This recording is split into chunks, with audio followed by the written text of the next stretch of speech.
آپ فرماتا ہے اللہ ولی الذین آمن، اللہ مومنوں کا مددگار ہے، یخرجہم من الظلمات الی النور، وہ انہیں اندھیروں سے نکالتا ہے اور نور کی طرف روشنی عطا فرماتا ہے۔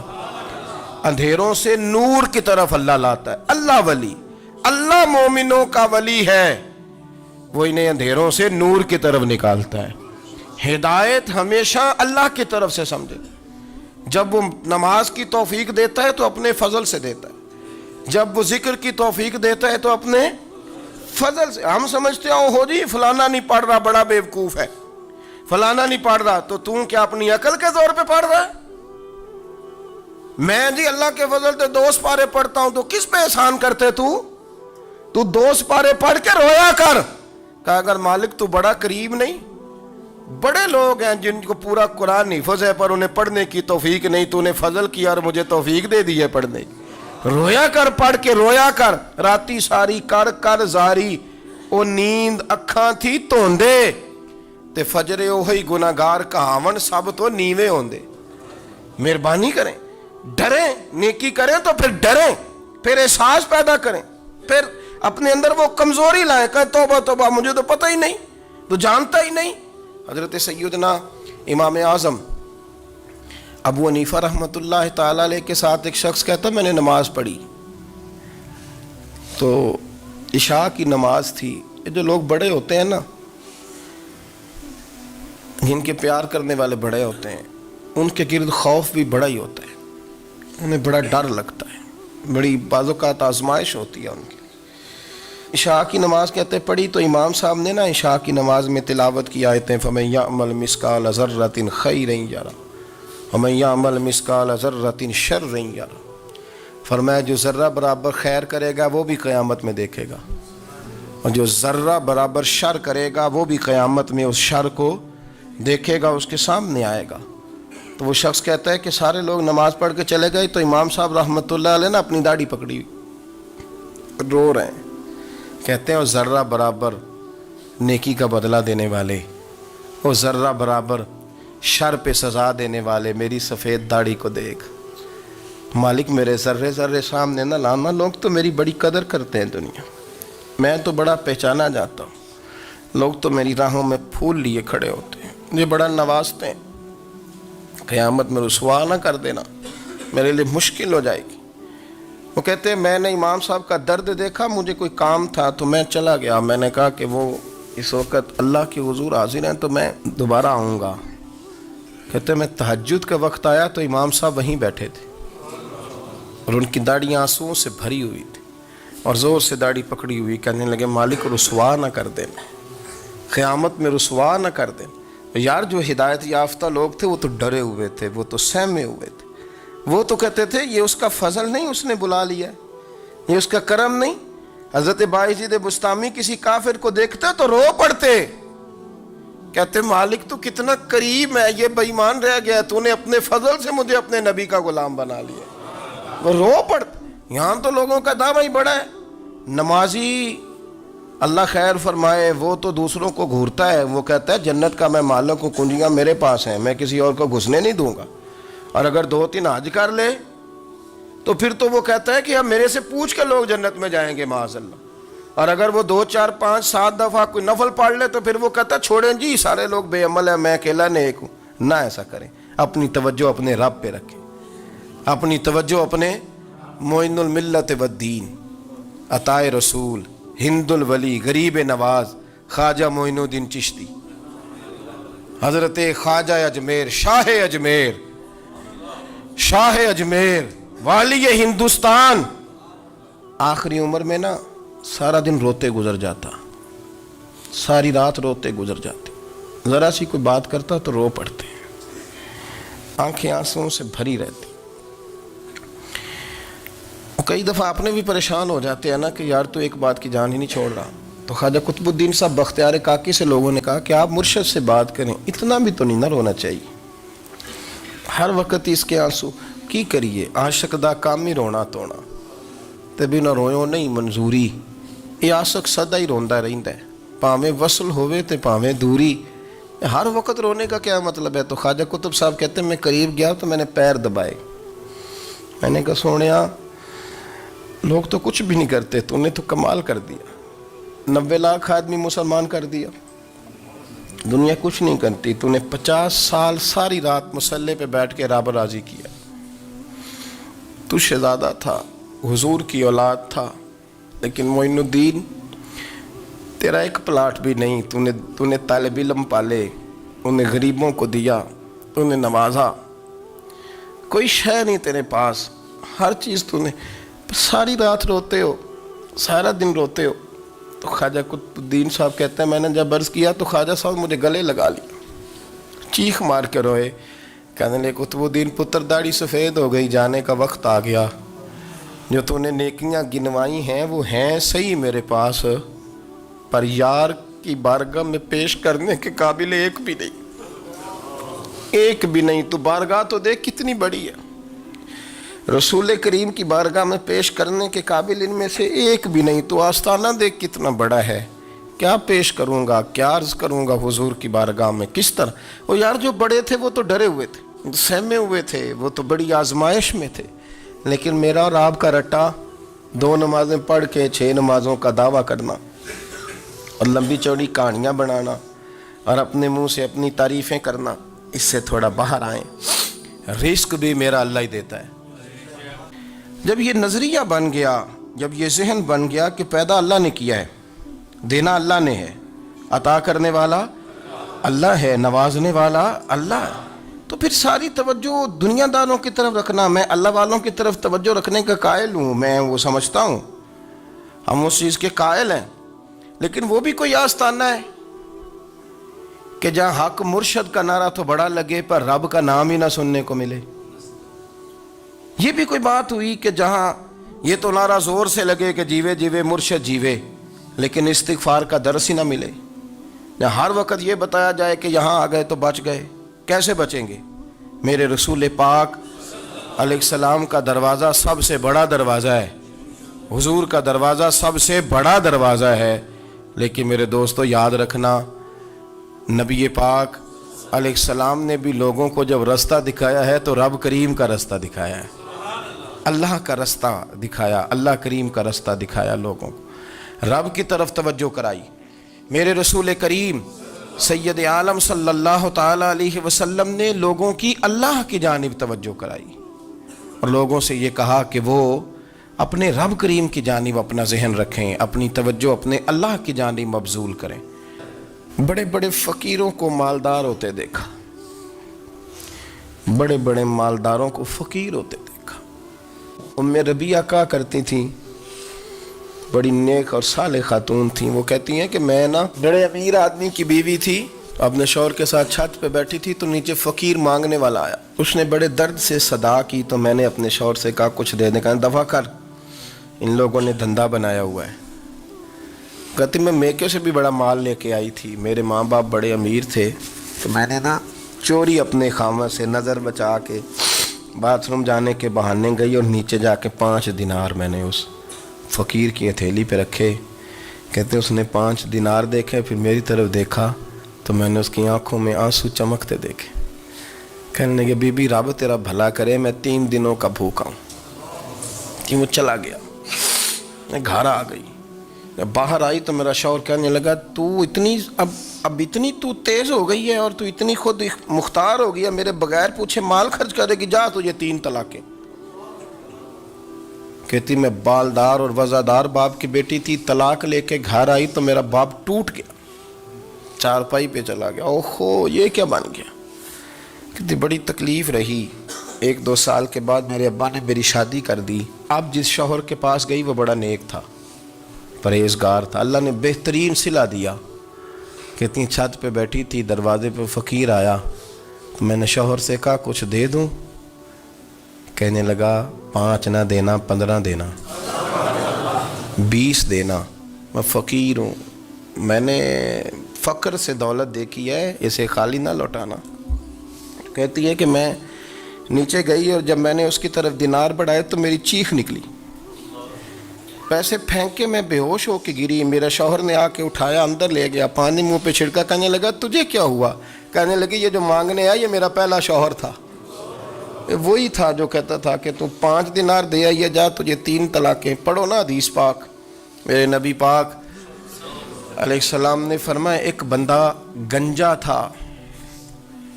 گنجا کوئی ترتیب آگے پیچھے ہو جائے تو مفہوم کے لحاظ سے، لیکن میں مفہوم اس کا واضح کرتا ہوں. ایک گنجا تھا، کوئی شے نہیں تھی، سر پہ بال بھی نہیں تھے، رویا کرتا تھا. اللہ تعالیٰ نے فرشتے کو بھیجا، تجھے کیا چاہیے؟ تو کہنے لگا بال آ جائیں اور تھوڑا مال آ جائے. فرشتے نے ہاتھ پھیرا تو بال بھی آ گئے تو بکریاں بھی آ گئیں، لائنیں لگ گئیں، مال ہی مال ہو گئے. دوسرے کے پاس گیا، وہ کوڑا تھا. اس کو جا کے کہا کیا چاہیے؟ کہنے لگا شفا ہو جائے اور کچھ اللہ تعالیٰ آسانی کر دے. شفا بھی ہو گئی، گائیں بھی دے دی، بھینسیں بھی دے دی، مال ہی مال ہو گئی. پھر ایک کے پاس گیا، وہ اندھا تھا. تجھے کیا چاہیے؟ اس نے کہا آنکھیں مل جائیں اور کچھ ساتھ اللہ مال دے دے. اونٹ ہی اونٹ ہو گئے. جب بڑا نواز دیا تو پھر مالک نے امتحان لینے کا ارادہ کیا. یاری تیری سونا ہے پر آزمائشاں بھی تیریاں اگ. آزمائشاں تیریاں، صحیح کہہ رہا ہوں، آزمائشاں تیریاں، یاری تیری سونا ہے پر آزمائشاں تیریاں. اے سونا پرکھیا جامدائی پہلو نال لگاں دے لگ. اللہ نے فرمایا آزمائش کرو. سب سے پہلے گنجے کے پاس آئے، اسے کہا اللہ کے رستے میں کچھ دیکھا نہیں لگا، میرے خرچے ہی بڑے. دیکھو تو صحیح کتنی مشکل میں وقت گزارتا ہوں، حال ہی کوئی نہیں. تو اس نے کہا میں نے تو سنا ہے تو گنجا اور بھوکا ننگا تھا. کہنے لگا میں تو جدی پشتی رئیس اعظم ہوں. تو یہ کس پاگل نے کہا ہے؟ بھاگ جا. اس نے کہا اچھا جیسے تو تھا ویسے ہی ہو جائے.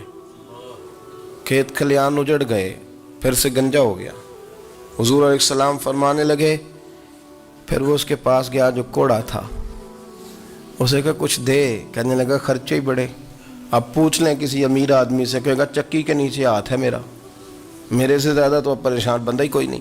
کیا بتاؤں آپ کو، اتنا ٹیکس ہے، اتنا جرمانہ ہے، فلانی شے، بڑا کچھ گنواتے ہیں لوگ. اس نے کہا میں نے تو سنا تو پہلے کوڑا تھا.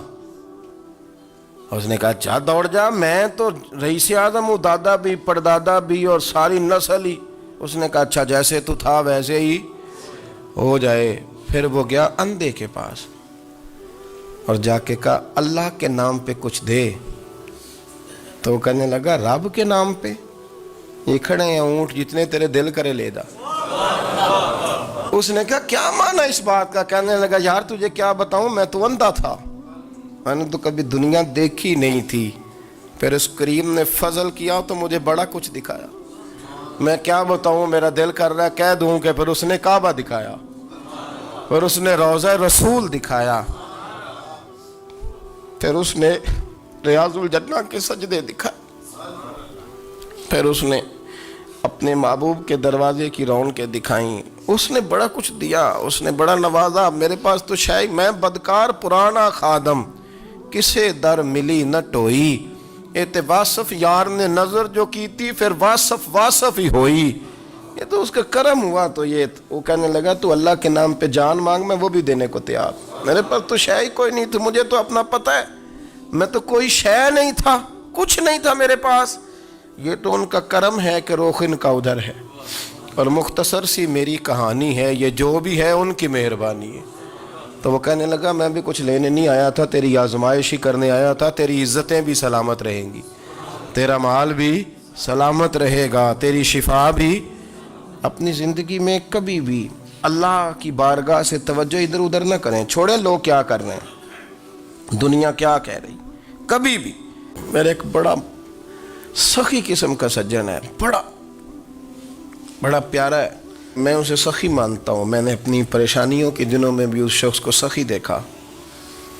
ایک دن رات کو مجھے ٹیلی فون کر کے کہنے لگا کدھر ہو؟ میں نے کہا میں گھر ہوں. نہیں اکثر سفر میں ہوتے ہو نا؟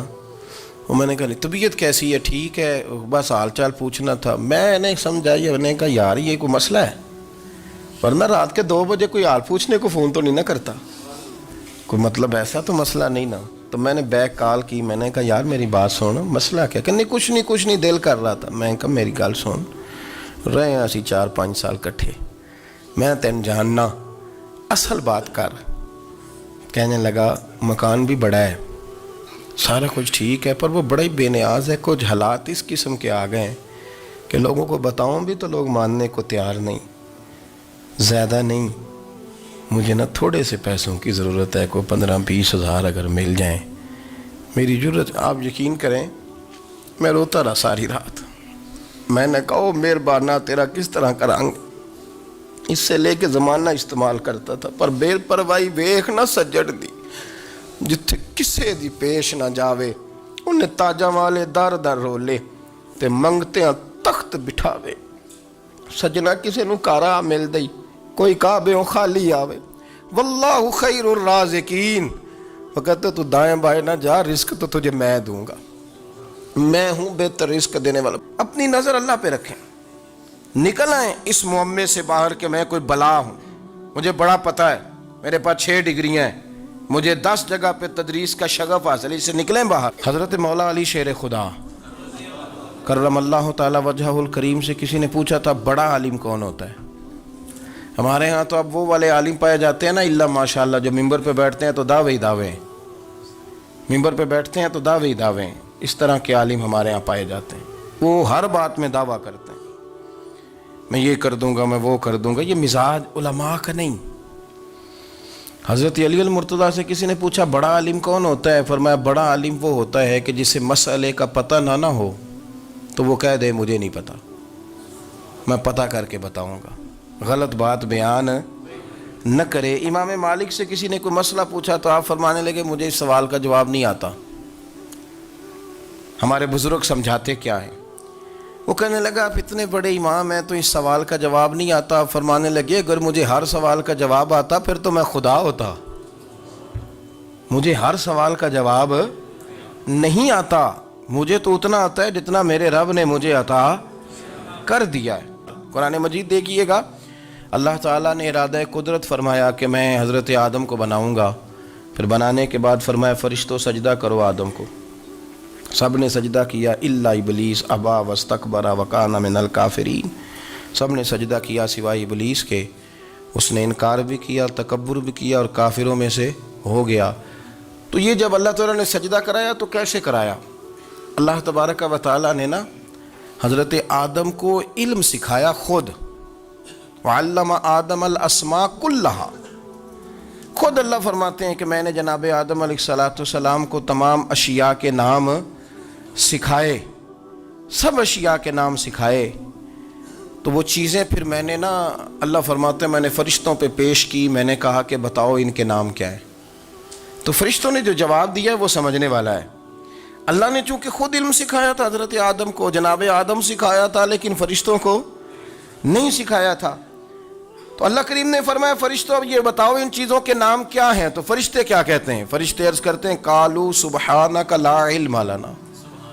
آپ کبھی یقین کریں اس چیز کی لذت لیں تو مزہ آ جائے۔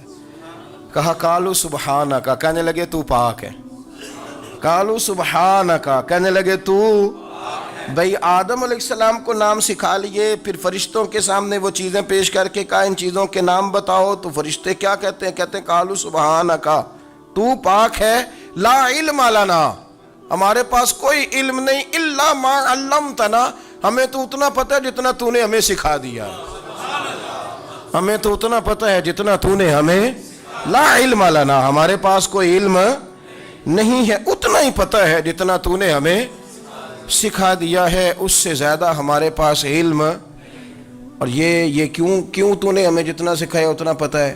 فرشتے یہ نہیں کہتے یا اللہ تو زیادہ سکھا، آدم کو دیا تو ہمیں بھی دے، یہ نہیں فرمایا، فرمایا انک انت العلیم الحکیم، اے اللہ تو علم والا بھی ہے اور حکمت والا بھی ہے، تجھے پتہ ہے کس کو کتنا دینا ہے، جتنا تو نے مناسب سمجھا جناب آدم کو دیا، اور جتنا تو نے بہتر سمجھا وہ تو نے ہمیں عطا فرمایا۔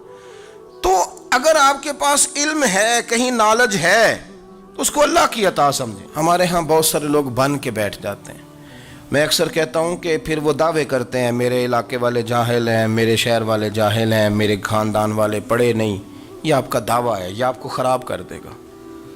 ہم نے بہت سارے ایسے لوگ دیکھے جو بہت بڑے عالم تھے، لیکن اللہ جب لینے پہ آیا تو عقل ہی لے گیا، شعور ہی چلا گیا، حافظے ختم ہو گئے۔ آپ دیکھتے ہیں بڑھاپے میں کچھ لوگ ایسے ہوتے ہیں کہ جن کو یہ بھی یاد نہیں رہتا کہ میرا نام کیا ہے، میں کہاں ہوں، مجھے کدھر جانا ہے، تو اس وقت سے اللہ کی پناہ مانگیں اور اپنی نظر اپنے رب کریم کی جانب رکھیں، اللہ کی جانب اپنی نظر کو مبذول رکھیں۔ دوسری بات، علم کے بعد ایک چیز آتی ہے جس کا نام ہے ہدایت، جس کا نام ہے تقوی، جس کا نام ہے پرہیزگاری، جس کا نام ہے عمل، عبادت، ریاضت۔ یہ بھی اسی وقت ہی نصیب ہوتی ہے جب میرا رب کریم نصیب فرما دیتا ہے۔ ہم نے نا نیکی کا اپنا اپنا سٹیٹس بنا لیا ہے، اپنا اپنا معیار بنا لیا ہے۔ کچھ لوگ کہتے ہیں کہ جناب مسجد میں سیمٹ کا توڑا دینے سے بہتر ہے کسی غریب کو آٹے کا تھیلا دے دو۔ اب اس نے اپنا مزاج بنا لیا نا نیکی کا، اس نے اپنا سٹیٹس بنا لیا ہے۔ میرا یہ سوال ہے کہ نبی پاک صلی اللہ تعالیٰ علیہ وسلم جب مدینہ شریف آئے تھے تو حضور نے سب سے پہلے غریبوں میں آٹا تقسیم کیا تھا کہ سب سے پہلے مسجد بنائی تھی؟ کیا عجیب لوگوں کا رنگ ہے، اپنی مرضی کی ہدایت، اپنی مرضی کا تقوی، اپنی مرضی کا معیار۔ مسجد کوئی بڑا چھوٹا خطیب بھی میری طرح کا ہو نا تو وہ مسجد میں بیٹھ کے جب نبی پاک کی بات کرتا ہے تو کہتا ہے میرے رسول پاک غریبوں کا سہارا بن کے آئے۔ وہ غریبوں کی بات کرتا ہے، مسکینوں کی، لاچاروں کی، کمزوروں کی بات۔ تو مسجد ہی تو وہ ادارہ ہے جہاں سے غریبوں کی بات ہو رہی۔ تو اب لوگوں نے غریب کو اور مسجد کو لڑانا شروع کر دیا، اس کو لڑاؤ کہ مسجد میں پیسے دینے سے بہتر ہے آپ غریب کو آٹے کا تھیلا دے دیں۔ آپ یہ کیوں نہیں کہتے کہ مسجد میں بھی آپ توڑا دیں ایک سیمٹ کا اور ساتھ غریب کو بھی خدمت کریں؟ یہ کیوں نہیں تقویٰ؟ اپنی اپنی مرضی کا مزاج، اپنی اپنی۔ کچھ لوگ کہتے ہیں چھوڑو جی، ساری زندگی انسان نماز پڑھتا رہے اور پھر گالیاں بھی دیتا رہے، بندہ داڑھی بھی رکھ لے اور جھوٹ بولنا بھی نہ چھوڑے۔ تو یہ آپ نے اپنے پاس سے تقوی کا معیار بنایا ہے۔ گالی دینے کا گناہ ہے اور داڑھی رکھنے کا ثواب ہے۔ تو اگر آپ داڑھی رکھے ہوئے ہیں اور آپ کوئی غلطی کر رہے ہیں تو اس سے آپ کی داڑھی کا ثواب ختم، اللہ کرے آپ کو سمجھ آئے میری بات۔ آپ کوئی غلطی کر رہے ہیں، داڑھی کا ثواب اس سے ختم، وہ اپنی جگہ پہ قائم ہے چیز۔ اپنی مرضی کا کیوں تقوی کا معیار بناتے ہیں؟ تقوی کا مزاج اپنی مرضی کا نہ بناؤ، اللہ کی بارگاہ سے دعا مانگو کہ یا اللہ ہمیں ہدایت کا نور عطا فرما۔ ہمارا یہ مسئلہ بن گیا کہ ہماری سیاست ہے، ہماری دنیا داری ہے، ہم بندوں کو راضی کرنا چاہتے ہیں۔ ہم دیکھتے ہیں کون کس طرح، اور آپ یقین کریں آپ تھک جائیں گے، بندے راضی نہیں ہوں گے، وہ نہیں راضی ہوتے۔ آپ ان کو منا کے لائیں گے تو ادھر والے نکل جائیں گے، ادھر کو منائیں گے تو ادھر والے نکل جائیں گے۔ اس چکر سے باہر آئیں، اس رب کو راضی کریں جو فرماتا ہے ان الذین آمنوا وعملوا الصالحات سیجعل لهم الرحمن ودا۔ فرمایا تو ایمان لانے کے بعد نیک عمل کر، میں لوگوں کے دلوں میں تیری محبت پیدا کر دوں۔ رحمان لوگوں کے دلوں میں محبت ڈال دے گا، اللہ لوگوں کے دلوں میں۔ اپنی نظر ہمیشہ اپنے رب پہ رکھیں، اتنی لمبی چوڑی دنیا داروں سے امیدیں نہ وابستہ کریں۔ میں نے دیکھا ہے لوگ کاسا لیسی کرتے ہیں، کبھی اس کے دروازے پہ کبھی اس کے دروازے پہ۔ ان چکروں سے باہر آئیں اور اپنے رب کی بارگاہ کی طرف توجہ کریں۔ استغفار شوق سے پڑھا کریں، اور اکیلے میں نا، اکیلے میں۔ حضرت رئیس المتکلمین مولانا نقی علی خان صاحب رحمۃ اللہ نے لکھا ہے کہ فرعون 500 سال حکومت کر گیا، یا تو 5 سال کی حکومت کی پیر لڑکھڑاتے ہیں، 500 سال۔ فرماتے اصل وجہ یہ تھی کہ دنیا جب سو جاتی تھی نا تو اوپر چادر لے کے تو مصلے پہ بیٹھ جاتا تھا اور ہاتھ باندھ کے کہتا تھا رب تو ہی ہے، میرا پردہ نہ کھولنا، مالک تو ہی ہے، کرم نوازی کرنا، میری پکڑ نہ کرنا۔ وہ بے ایمان ہو کے اگر 500 سال ہاتھ باندھے تو گزارا کر لیتا ہے، تو ایماندار ہے۔ پر مسئلہ یہ ہے کہ تو رات کو بکل مار کے ہاتھ نہیں نہ باندھتا، تو منت نہیں کرتا، تو استغفار نہیں کرتا۔ توبہ کریں تو بچے رہیں۔ وہ اتنی لمبی حکومت کر گیا چونکہ رات کو کہتا تھا مالک رب تو ہی ہے، لیکن مہربانی فرما، میری پکڑ نہ فرما، تو اللہ نے تو اس کو مہلت دے دی۔